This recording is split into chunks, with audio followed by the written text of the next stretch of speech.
నమస్కారం, వార్తలకు స్వాగతం. ముందుగా ముఖ్యాంశాలు. YCP leader Botsa Satyanarayana press meet. Jagan Reddy మళ్లీ 9న ప్రమాణ స్వీకారం చేస్తారని ధీమా వ్యక్తం. Congress leader Shabbir Ali press meet.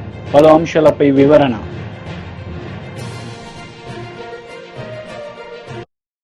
విద్యాశాఖ మంత్రి బొత్స సత్యనారాయణ మీడియా సమావేశం నిర్వహించారు. ఈ సందర్భంగా పలు అంశాలపై ఆయన మాట్లాడారు. మీరు అడగచ్చు, ఏంటి సార్ అంతా నమ్మకమని. ఎస్, 5 సంవత్సరాలు ఏదైతే ప్రజలతో మమేకమై ప్రజా అవసరాలు ఏమున్నాయో వాటికి అనుగుణంగా వారి జీవన ప్రమాణాలు పెరిగే విధంగా చేసిన ప్రతి కార్యక్రమం, తీసుకున్న ప్రతి నిర్ణయం వారి తాలూకా ఆర్థిక పరిస్థితి మెరుగుపడమే కాకుండా సమాజంలో, సంఘంలో ఒక గౌరవాన్ని కూడా ప్రతి సామాన్య పౌరుడికి వచ్చింది. ముఖ్యంగా మహిళలకి పెద్ద ఎత్తున అభిమానాన్ని గత ప్రభుత్వంలో చంపుకునే పరిస్థితులు ఉండేవి. ఇప్పుడు వాళ్ళకి ఆ పరిస్థితులు లేకుండా ఆత్మభావం పెంపొందించుకుంటూ వారి పిల్లల్ని చక్కగా చదివించుకునే పరిస్థితులతో పాటు వారి విధానంలో కూడా మార్పులు వచ్చాయి. ఇది మాటల్లో కాదు, ఏ సూచిక తీసుకున్నా అన్ని సూచికలు కూడా ఇంతకుముందు దేశంలో 17, 18, 19 స్థానాలు ఉన్న జీడిపి కానీ, పర్ క్యాపిటల్ ఇన్కమ్ కానీ, ఇది పావర్టీలో ఉన్న రిలేషన్ కానీ అన్నీ కూడా ఇప్పుడు 3, 4, 5 స్థానాల్లోకి రాష్ట్రం రావడం అనేది గొప్ప పరిణామం, గర్వకారణం కూడా రాష్ట్రానికి. ముఖ్యంగా ఇంట్లో విద్య, వైద్యం ఈ రెండు ఒక మార్పులు తీసుకొచ్చాం, పెద్ద మార్పులు తీసుకొచ్చాం, విప్లవాత్మకమైన మార్పుల్ని, రిఫార్మ్స్ జరిగినాయి. ఆ రిఫార్మ్స్ మామూలు రిఫార్మ్స్ కాదు, అవి రెవల్యూషనరీ రిఫార్మ్స్ అవి జరుగుతున్నాయి. అవి కొనసాగాలంటే అలాగే జరుగుతున్న 5 సంవత్సరాల పరిపాలన చూసి ఈ విధానాలు కొనసాగాలంటే వైఎస్ఆర్సీ పార్టీకి ఓటిమ్మని, జగన్మోహన్ రెడ్డి మళ్ళీ ముఖ్యమంత్రి చేయమని కోరాం. ఇలా కోరిన ప్రస్తుతం ఉన్న ప్రజాస్వామ్యంలో, రాజకీయాల్లో స్వాతంత్రం వచ్చిన తర్వాత మొట్టమొదటి పార్టీ, మొట్టమొదటి వ్యక్తి Jaganmohan Reddy, YSRC party.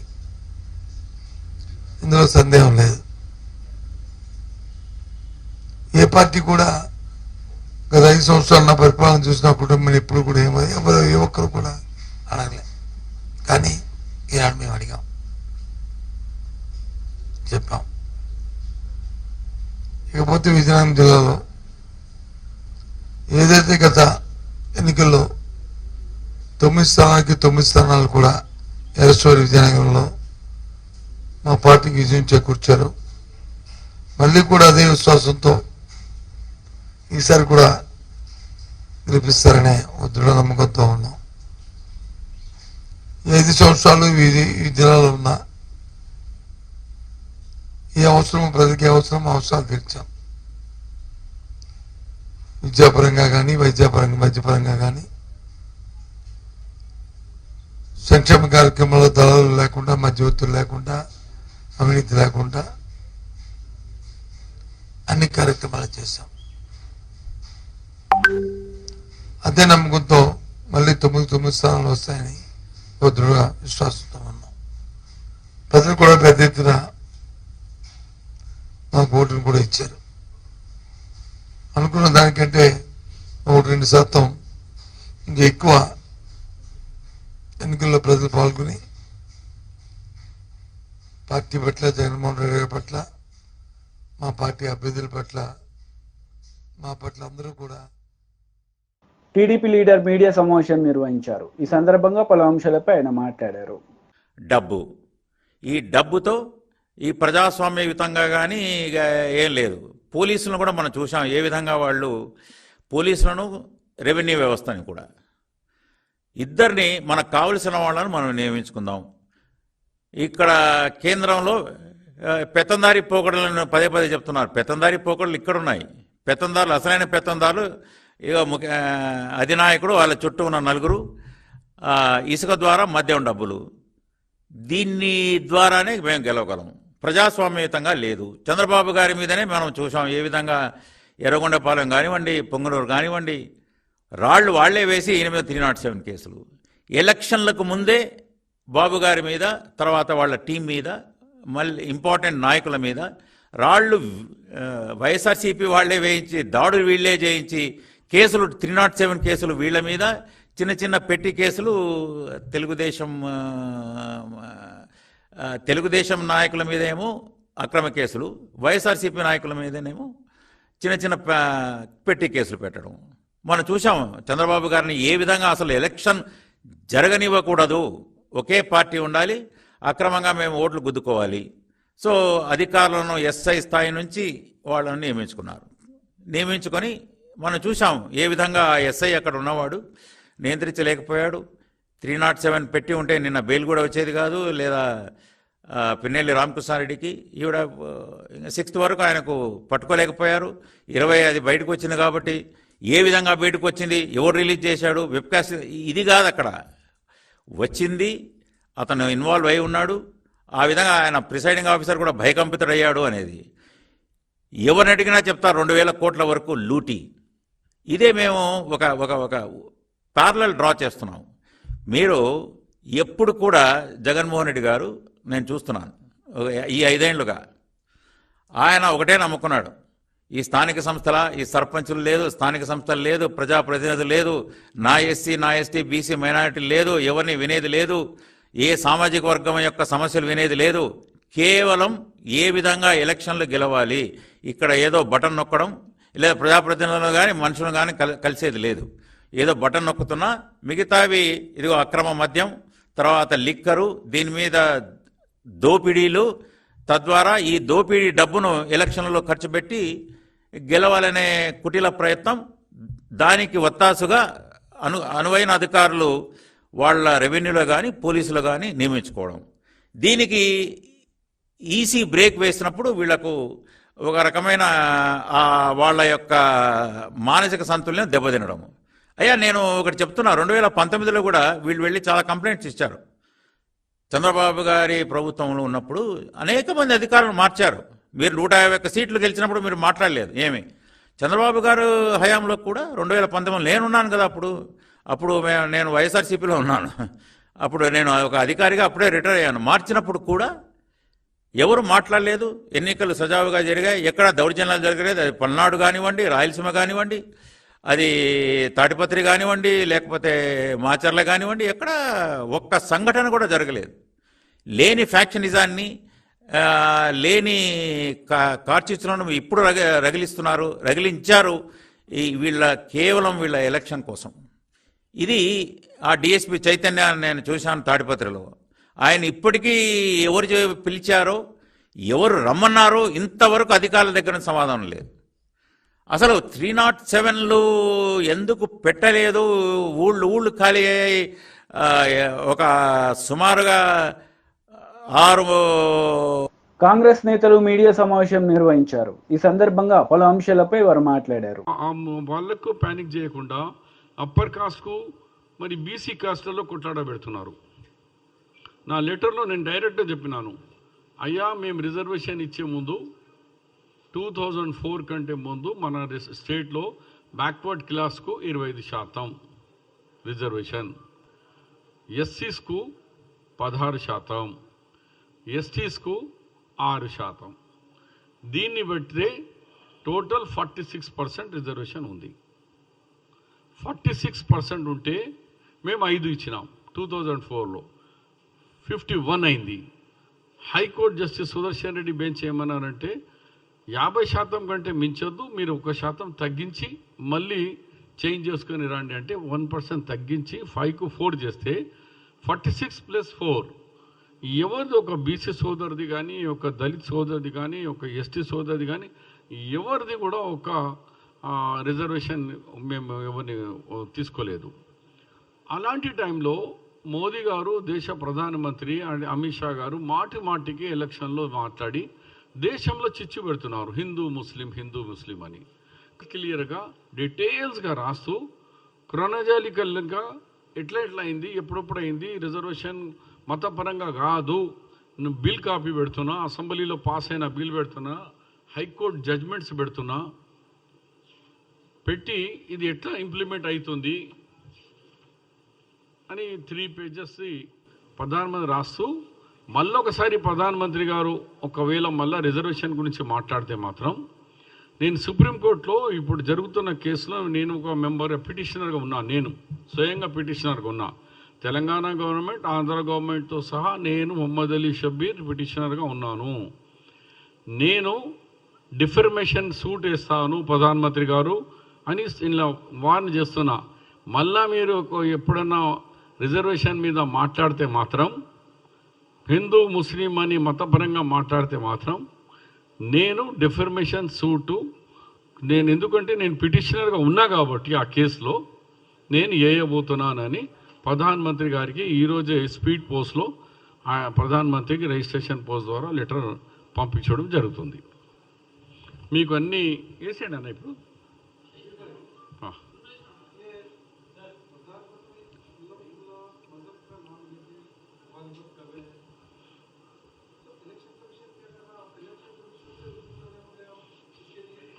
Election commission तो सबको मालूम है कि इलेक्शन कमीशन का क्या काम क्या हो रहा है, आप देख रहे हैं.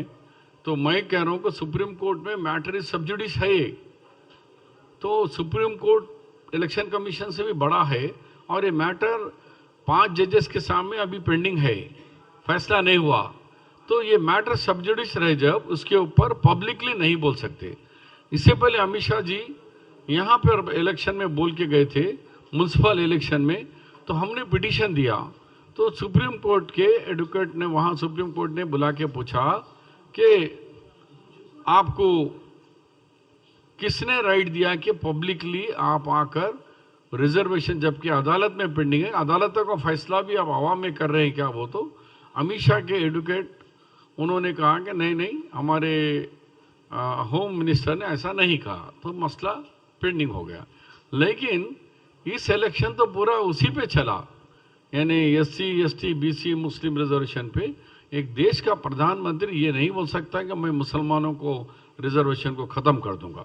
और हम बोल रहे हैं कि ये मज़हब के नाम पे रिजर्वेशन नहीं दिए हम ये उनकी जो बैकवर्डनेस है, उनका जो समाजी पिछड़ापन है, उसको देख कर दिए हैं. अब सैयद को नहीं है, खान को नहीं है, पठान को नहीं है, मुग़ल को नहीं है, इस तरीके से शिया को नहीं है, बहुत सारे लोगों को नहीं है रिजर्वेशन. जो लोग पेशे से हैं, हजाम है, धोबी है, खसाब है, चमड़े वाले साहब है, सांपों वाले हैं, पत्थर फोड़ने वाले हैं, बंदर को खिलाने वाले हैं, रीछों को नचाने वाले हैं, उन्हीं लोगों को रिजर्वेशन दिया गया है. फिर उसके बाद प्रधानमंत्री या पढ़कर झूठ बोल रहे, तो इसीलिए मैंने डॉक्यूमेंट्री प्रूफ के तौर पर लेटर में देकर वार्निंग में लिख रहा हूँ कि प्राइम मिनिस्टर जी बहुत हो गया. अब अगर इसके बाद तुमने निकाले तो एक तो अदालत की तौहीन कर रहे हैं, और अदालत के अंदर जो पेंडिंग है वो इश्यू को तुम पब्लिकली बात कर रहे. మాజీ మంత్రి కేటీఆర్ మీడియా సమావేశం నిర్వహించారు. ఈ సందర్భంగా పలు అంశాలపై ఆయన మాట్లాడారు. వరకు చల్లబడ్డాడు మనిషి. ఏమైంది మరి? డిసెంబర్ 9 పోయింది, జనవరి 9 పోయింది, ఫిబ్రవరి 9 పోయింది, మార్చి పోయింది, ఏప్రిల్ పోయింది, మే కూడా పోయింది. ఇంకో 2 రోజులు అయితే జూన్ 9 వస్తుంది, 6 నెలలు నిండుతాయి. అయిందా రుణమాఫీ? అయిందా ఎవరికన్నా రాష్ట్రంలో? ఇంకేం చెప్పిండు? 500 బోనస్ ఇస్తా కింటాల్కు. దేవరకొండలో వడ్లు వండుతాయా? వండుతాయా? పండే ఇక్కడ దొడ్డు వడ్లు వండిస్తారా, సన్న వడ్ల? 85-90% దొడ్డు బియ్యమే వండిస్తారు. ఒక పంట మాత్రం కొంతమంది ఒక 10-15% మంది సన్న బియ్యం పండిస్తారు. ఎంత మోసం, ఎంత దొంగలంటే కాంగ్రెస్ వాళ్ళు క్వింటాల్కి 500 బోనస్ అన్నాడు. అప్పుడు చెప్పలే దొడ్డు వడ్లు అని చెప్పలే, సన్న వడ్లు అని చెప్పలే. మేనిఫెస్టోలో ఏం రాసిండు? అన్న రాసి పెట్టిండు. ఇవాళ క్వింటాలు వడ్లకు ఎంఎస్పి 2183 ఉంది. రేపు నా ప్రభుత్వం వస్తే 500 అదనంగా ఇస్తా, రెండు కలిపితే 2683 రూపాయలు మీకు వస్తుందని చెప్పిండు. ఇక్కడ మీరందరు రైతు బిడ్డలే కాబట్టి నేను అడుగుతున్నా, 2183 ఎంఎస్పి దేనికి? సన్నవడ్లకా దొడ్డు వడ్లకా? దొడ్డు వడ్లకు. సన్నవడ్లకు 20 రూపాయలు ఎక్కువ ఉంటుంది ఎంఎస్పి. వాడు పెట్టిందేమో దొడ్డు వడ్లకు బోనస్ ఇస్తా అని మేనిఫెస్టోలో పెట్టిండు. 2183 అంటే దొడ్డు వడ్ల ఎంఎస్పి పెట్టి దాని మీదకెళ్ళి 500 ఇస్తా అని చెప్పి నిన్నగాక మొన్న క్యాబినెట్ అయిపోయిన తర్వాత సావు కబురు సల్లగా చెప్తున్నాడు. ఏమన్నాడు? మేము బోనస్ అనేది సన్నవడ్లకే ఇస్తామంటున్నాడు. ఎంత మోసం అంటే, సన్నవడ్లు పండించే రైతులకు తెలుసు, వాళ్ళకు మార్కెట్ బాగుంటే అప్పుడప్పుడు 3000 రూపాయల దాకా వస్తుంది సన్నవడ్లు. వానికి ఏ బోనస్ అవసరం లేదు సన్నవడ్లు పండించడానికి. ఎందుకంటే మార్కెట్లో మంచిగా మిల్లర్ వస్తాడు, కల్లంకాడికి వస్తాడు, వాడే కొంట పోతాడు, 3000 రూపాయలు తీసుకొని పోతాడు. అవసరం అయితే మార్కెట్ బాగుంటుంది. అప్పుడప్పుడు 27 వస్తుంది, అప్పుడప్పుడు 25 వస్తుంది, అప్పుడప్పుడు టైం బాగుంటే 3000 దాకా కూడా వస్తుంది. వానికి బోనస్ అవసరం లేదు, ఏం లేదు. మరి ఇప్పుడు కాంగ్రెస్ ప్రభుత్వం యొక్క డొల్లతనం, వాళ్ళ దివాలాకోరు రాజకీయం, వాళ్ళ చిల్లరతనం ఏంది అంటే, అవసరం ఉన్నోనికేమో ఇయ్యరంట. 1800లకు అమ్ముకుంటున్న ఆయనకేమో ఇయ్యరు, కానీ 2700 అమ్ముకుంటే ఆయనకేమో ఇస్తామని చెప్పి ఇలా అవసరం లేని కాడ ఇచ్చే అవసరం లేదు కాబట్టి ఇలా దివాలాకోరు మాటలు మాట్లాడుతూ ఉన్నారు. అదే విధంగా ఇంకొక మాట చెప్పిండు రేవంత్ రెడ్డి. కేసీఆర్ 10,000 ఇస్తుండు, నేను 15,000 ఇస్తా, రైతు బంధు కాదు రైతు భరోసా ఇస్తా అన్నాడు. పడుతుందా రైతు బంధు? పడ్డదా? పడ్డది. ఎప్పుడు పడ్డది? కేసీఆర్ ఏమో నాట్లేసినప్పుడు ఇస్తుండే రైతు బంధు, రేవంత్ రెడ్డి ఓట్లు వేసినప్పుడు ఇస్తాడు. నిన్నగాక మొన్న పార్లమెంట్ ఎలక్షన్ లో ఓట్లు పడేటప్పుడు గప్పుడు, అంటే పంటలు కోసేటప్పుడు ఇస్తాడంట రైతు బంధు మొగోడు. అదేవిధంగా జరను ఆగురావు జర ఇంకొక మాట ఏమన్నాడు రేవంత్ రెడ్డి? రైతు బంధు కేసీఆర్ భూములకే ఇస్తున్నాడు, కౌలు రైతులకు పట్టించుకుంటలేడు, పేద గిరిజనులు దళితులు రైతు కూలీలు ఉన్నారు వాళ్ళకు పట్టించుకుంటలేడు, వాళ్ళకు కూడా ఇస్తా అన్నాడు. రైతు భరోసా అన్నాడు, కౌలు రైతులకు కూడా 15,000 అన్నాడు, రైతు కూలీలకు నెలకు 1000 అన్నాడు. ఇవన్నీ 100 రోజుల్లోనే చేస్తా అన్నాడు. మనం అడగలే, ఇవ్వరు మెడ మీద కత్తి పెట్టలే, అడగలే, ఎన్ని రోజుల్లో చెప్తామని డిమాండ్ చేయలే, ఎందుకంటే మనం అనుకోలే ఆయన వస్తారని కూడా అనుకోలే. కానీ అన్ని చెప్పిండు, 100 రోజుల్లో అన్ని చేస్తా. ఒక్కటి జరిగింది ఇంట్లో? 500 బోనస్ వచ్చిందా? రైతు భరోసా వచ్చిందా? 2 లక్షల రుణమాఫీ అయ్యిందా? కౌలు రైతులకు రైతు భరోసా వచ్చిందా? రైతు కూలీలకు రూపాయి వచ్చిందా? మరి మీరంతా రైతు బిడ్డలైతే రైతుల తరపున ఈ మోసకారి ప్రభుత్వానికి బుద్ధి చెప్తారా చెప్పరా? ఆలోచించండి. ఒక్క రైతులనే కాదు ఎంతమందిని మోసం చేసిండో ఒక్కసారి గుర్తు తెచ్చుకోండి. ఇక్కడ మా ఆడబిడ్డలు ఉన్నారు. ఏం చెప్పిండు ఆడబిడ్డలందరికీ? కేసీఆర్ 1,00,000 రూపాయలు ఇస్తుండ్రు కళ్యాణ లక్ష్మికి, నేను మీదికెళ్ళి తులం బంగారం ఇస్తాను. ఇక ఆడపిల్లలకు బంగారం అంటే సెంటిమెంట్. నీకు 1,00,000 ఇస్తా అంటే వేరు, తులం బంగారం అంటే వేరు. తులం బంగారం 60,000 70,000 ఇప్పుడు ఎంతుందో కానీ, ఎంతుందమ్మా? 75 ఈ రోజు రేటు అది. మరి ముఖ్యమంత్రికి పాపం ఉద్దిర కూడా ఇప్పుడు ఇస్తలేడు బంగారం. తులం బంగారం అన్నాడు. ఫిబ్రవరి మార్చి ఏప్రిల్ 1,00,000 పెళ్లిలైనవి, 1,00,000 పెళ్లిలైనవి. వచ్చిందా తులం బంగారం? ఇవాళ రేవంత్ రెడ్డి 1,00,000 తులాల బంగారం బాకీ ఉన్నాడు ఆడబిడ్డలకు. నేనైతే చెప్తున్నా మీకు, ఇవాళ మళ్ళీ చెప్తున్నా, దేవరకొండలో యాద పెట్టుకొని, తులం బంగారం కాదు, తులం ఇనుము గుడి గడవాడు. పచ్చి మోసగాడు. ఓట్లు వేయించుకుంటే మళ్ళీ 4 ఏళ్లకే. నేను ఇప్పుడు ఇంకొక మాట చెప్పిన, మీరు ఇన్లే. కేసీఆర్ ఏమో నాట్లప్పుడు ఎత్తాడు రైతు బంధు, ఓట్లప్పుడు అని చెప్పిన. ఓట్లు అయిపోయినాయి, ఇంకా 4 ఏళ్ల దాకా ఓట్లు లేవు. ఇక రైతు బంధు కూడా రాదు, ఎగ్గొట్టుడే తప్ప ఇచ్చే ఉద్దేశం లేదు. ఆడపిల్లలకు స్కూటీలు ఇస్తా అన్నాడు. వచ్చినాయా స్కూటీలు? స్కూటీలు రాలే కానీ కాంగ్రెస్ లో లూటీ చాలు అయింది. ఉత్తమ్ కుమార్ రెడ్డి ట్యాక్స్ అట, రేవంత్ రెడ్డి ట్యాక్స్ అట, భట్టి గారి ట్యాక్స్ అట, B tax, R tax, U tax, Bru tax. Bru coffee తెలుసు మనకు, ఇప్పుడు బ్రూ ట్యాక్స్ మొదలైంది కొత్తది, బ్రూ ట్యాక్స్. ఆ ట్యాక్సులు మొదలైనవి 3 ఎందుకంటే ఢిల్లీకి పంపాలి కదా సంచులు, కాబట్టి 3 రకాల పన్నులు సామంతరాజులు కప్పం కట్టాలి కాబట్టి ఢిల్లీకి, అవి చాలని. ఇంకో దిక్కు మీరందరూ గ్రాడ్యుయేట్ చదువుకున్న పిల్లలు, కొంతమంది ప్రైవేట్ రంగంలో ఉద్యోగాలు చేస్తున్న వాళ్ళు ఉన్నారు, కొంతమంది నిరుద్యోగులు ఉన్నారు, కొంతమంది పోటీ పరీక్షలకు ప్రిపేర్ అవుతున్న వాళ్ళు ఉన్నారు, కొంతమంది వ్యవసాయం చేస్తున్న వాళ్ళు ఉన్నారు. నేను మిమ్మల్ని అడుగుతా ఉన్నాను, ఏం చెప్పిండు రేవంత్ రెడ్డి గారు? 2 లక్షల ఉద్యోగాలు ఇస్తా మొదటి సంవత్సరంలో అన్నాడు. నేను వచ్చిన మొదటి సంవత్సరంలో 2 లక్షల ఉద్యోగాలు ఇస్తా అన్నాడు. నాకు తెలిసి నాకున్న పరిజ్ఞానం మేరకు, నేను కూడా 18 ఏళ్ళు అయింది రాజకీయాల్లోకి వచ్చి, ఇప్పుడు ఎమ్మెల్యే అయ్యి కూడా దాదాపు 16 ఏళ్ళు అయింది. నాకు తెలిసిన పరిజ్ఞానం మేరకు ఒక ఉద్యోగం ప్రభుత్వంలో ఇవ్వాలి అంటే ముందు నోటిఫికేషన్ ఇవ్వాలి, తర్వాత రిటర్న్ టెస్ట్ పెట్టాలి, మూడవది అవసరమైతే ఇంటర్వ్యూ పెట్టాలి, పెట్టి తర్వాత ఎవరైతే సెలెక్ట్ అవుతారో వాళ్ళకి అపాయింట్మెంట్ లెటర్లు ఇవ్వాలి. రేవంత్ రెడ్డి గారు ఎంత గొప్పోడంటే రిటర్న్ టెస్ట్ ఇప్పటివరకు ఒకటి కాలే. నోటిఫికేషన్ వచ్చిందా? ఒకటన్నా ఒక్క నోటిఫికేషన్ అన్న వచ్చిందా? రాలే. రిటర్న్ టెస్ట్ కాలే, ఇంటర్వ్యూ అంతకంటే కాలే. కానీ 30,000 ఉద్యోగాలు ఇచ్చేసినారు. అంటే పెళ్లి కాలే, సంసారం చేయలే, పిల్లలు మాత్రం బీజేపీ లీడర్ మీడియా సమావేశం నిర్వహించారు. ఈ సందర్భంగా పలు అంశాలపై ఆయన మాట్లాడారు. ఏర్పాటు చేస్తామని ఈ 4 హామీలు ప్రత్యేకంగా బీసీలకు ఇవ్వటం జరిగింది. కానీ మొదటి అసెంబ్లీ అయిపోయింది, జాడలేదు. సివిల్ కన్స్ట్రక్షన్స్, మెయింటెనెన్స్లో రిజర్వేషను జాడలేదు. ఇప్పుడు కుట్రపూరితంగా ఈ యొక్క బీసీ ఇచ్చిన హామీని తుంగలో దొక్కుతూ ఈరోజు స్థానిక సంస్థలో కులగణన చేపట్టకుండానే, బీసీ రిజర్వేషన్ 42% పెంచకుండానే సర్పంచ్ స్థానిక ఎన్నికలు, రూరల్ గ్రామీణ స్థానిక ఎన్నికల్లో ఎన్నికలు పోవటానికి రేవంత్ రెడ్డి గారు కుట్ర చేస్తున్నారు. దీన్ని మేము బీజేపీ తరఫున తీవ్రంగా ఖండిస్తున్నాం. తీవ్రంగా ఖండించడమే కాకుండా తీవ్రంగా ప్రతిఘటిస్తామని తెలియజేస్తున్నాం. ఈరోజు ముఖ్యమంత్రి పదవి బీసీలు వేసిన భిక్ష. ఒక్కొక్క నియోజకవర్గంలో 30,000, 40,000, 50,000, 70,000 మెజార్టీ కాంగ్రెస్ పార్టీ ఇచ్చిందంటే బీసీలు వేసినటువంటి భిక్ష.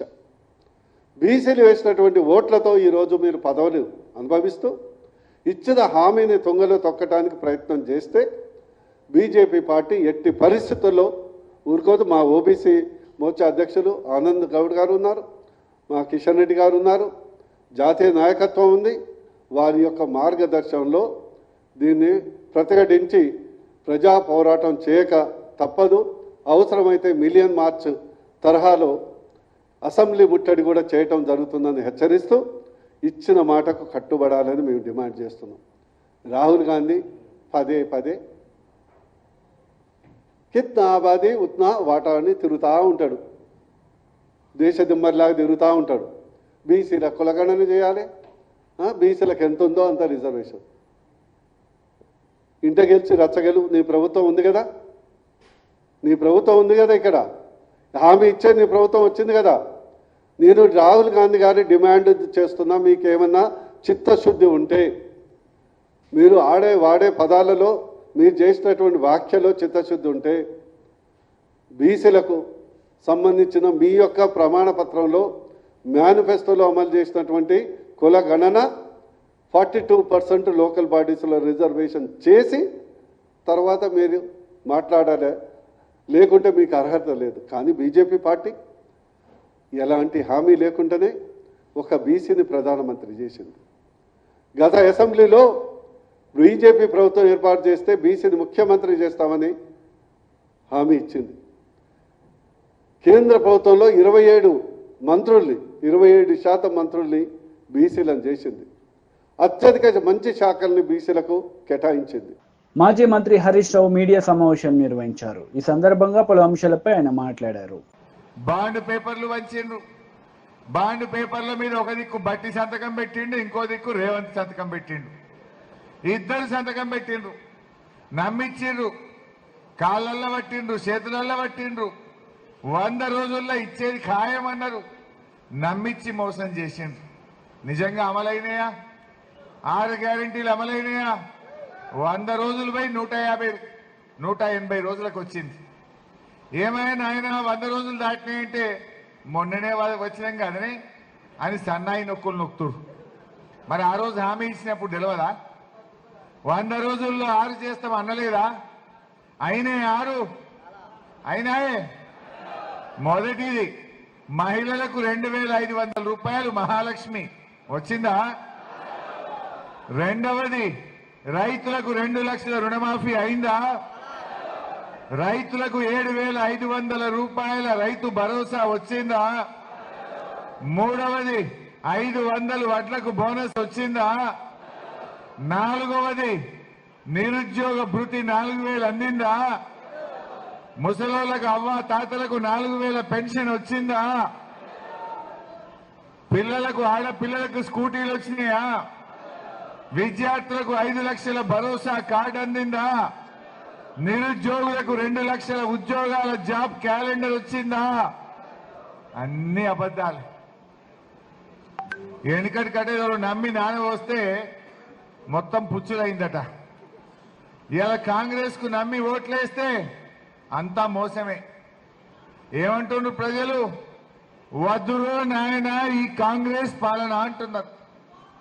కొత్త గవర్నమెంట్ వస్తే పాతోళ్ళ కంటే మంచిగా చేస్తారు అనుకుంటాం. ఏమన్నా 2 పనులు మంచిగా అయితే అనుకుంటాం. ఎన్నికల్లో ఇచ్చిన హామీలు అమలైతే అని ఆశపడతాం. అది ఏందో ఏమో ఈ కాంగ్రెస్ ముంగడి పోతలేదు, బండి అంతా రివర్స్ గేరే వెనకకే పోతున్నది. కాంగ్రెస్ వచ్చింది, ఇవాళ బోనకల్లా రోజు నల్ల నీళ్ళు వస్తున్నాయే, దినం తప్పించి దినమైంది. మదిరకు పోతే 2 రోజులకోసారి అయింది. ఖమ్మం పోతే 2 రోజులకోసారి వస్తుంది. గ్రామాల్లో వారం రోజులకు ఒకసారి నల్లా వస్తున్నది. కేసీఆర్ ఉండగా 5 ఏళ్లు రోజు నీళ్ళు వస్తాయి ఎట్లా? ఈ కాంగ్రెస్ వల్ల 5 నెలలనే మంచినీళ్లు మాయమైతే ఎట్లా అని నేను అడుగుతా ఉన్నా. కరెంటు కేసీఆర్ ఉండగా బాయికాడ 24 గంటలు వచ్చింది, ఇలా 14-15 గంటలు కూడా వస్తలేదు. కరెంటు విషయంలో వెనుకకు పోయింది, మంచినీళ్ళల్లో వెనుకకు పోయింది. సర్కార్ దవాఖానకు పోతే కేసీఆర్ కిట్లు బంద్ అయినాయి, న్యూట్రిషన్ కిట్లు బంద్ అయినాయి, కిట్లు బంద్ అయినాయి, తిట్లు మోపైనాయి. కాంగ్రెస్ వాళ్ళని మాట్లాడిస్తే అయిపోయా తిట్టుడే తిట్టుడు. ఎన్ని రోజులు బతుకుతారు నాయన? ఇంకెన్ని రోజులు కేసీఆర్ని తిట్టుకుంటూ బతుకుతారు? తిట్లు బంద్ చేయండి, కిట్లు చాలు చేయండి. ప్రజలకు ఇచ్చిన హామీలు అమలు చేయండి, 6 గ్యారంటీలు అమలు చేయండి, లేకపోతే ప్రజలు తిరగబడతారు, జాగ్రత్త అని చెప్పి హెచ్చరిస్తా ఉన్నా. గ్రాడ్యుయేట్స్, విద్యావంతులు, చదువుకున్న వాళ్ళు, మీలాంటి మేధావులు తప్పకుండా ఈ గ్రాడ్యుయేట్ ఎన్నికల్లో కాంగ్రెస్ పార్టీకి కనునిప్పు జరిగేటట్టు మీరందరూ తీర్పు ఇవ్వాలని చెప్పి కోరుతా ఉన్నా. ఈ ఎన్నికల్లో కాంగ్రెస్ ఓడితే గవర్నమెంట్ ఏమైనా పడిపోతుందా? పడిపోదు. కానీ వాళ్ళకి కనునిప్పు కావాలి. ఎందుకు ఓడగొట్టిందంటే గ్రాడ్యుయేట్లకు 2 లక్షల ఉద్యోగాలు ఇస్తామని మోసం చేసిండ్రు, 4000 నిరుద్యోగ భృతి ఇస్తామని మోసం చేసిండ్రు, ఫీజులు తగ్గిస్తామని టెట్ ఫీజు 2000కు పెంచిండ్రు. అబద్ధ వార్తలు ముగించే ముందు ముఖ్యాంశాలు మరోసారి. YCP leader Botsa Satyanarayana press meet. Jagan Reddy మళ్లీ 9న ప్రమాణ స్వీకారం చేస్తారని ధీమా వ్యక్తం. Congress leader Shabbir Ali press meet. పలు అంశాలపై వివరణ. ఈ వార్తలు ఇంతటితో సమాప్తం. తిరిగి ప్రసారమయ్యే వార్తల్లో మళ్ళీ కలుద్దాం. అంతవరకు సెలవు. నమస్తే.